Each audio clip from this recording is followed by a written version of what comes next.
आनंदी मालिकेमध्ये आबांना अटॅक आलेला असतो आणि त्यांच्या औषधासाठी ट्रीटमेंटसाठी 50,000 रुपयांची गरज आनंदीला असते। आता त्याचमुळे आनंदी पैशासाठी वरावरा करत असते आणि याचाच फायदा शलाका घेणार आहे। शलाकाला आता कळालेला आहे की आनंदी खूपच मोठ्या संकटात आहे।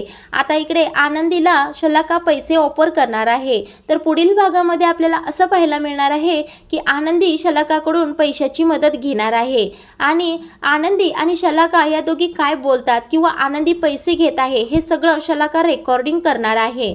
आता आनंदीला हे कळालं। आता आनंदी शलाकाला म्हणत असते की मी तुमच्याकडून मदत घेतली आहे, आपण दोघी काय बोललो आहे हे सगळं तुम्ही रेकॉर्डिंग केलं आहे। त्यावेळेला शलाका आनंदीला धमकी घालतच म्हणत असते की मी सगळं आपलं रेकॉर्डिंग केलं आहे, त्यामुळे तू आता माझ्याबरोबरच काम करायचं आहेस। आता हीच बातमी युगंधरला कळालेली आहे। युगंधर आनंदीवर खूपच चिडलेला आहे आणि रागानेच म्हणत असतो आत्ताच्या आत्ता माझ्यासमोर आनंदीला उभं करा।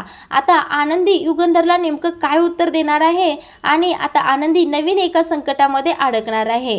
तर आनंदी मालिका जबरदस्त ट्विस्ट घेऊनच प्रेक्षकांसमोर येणार आहे।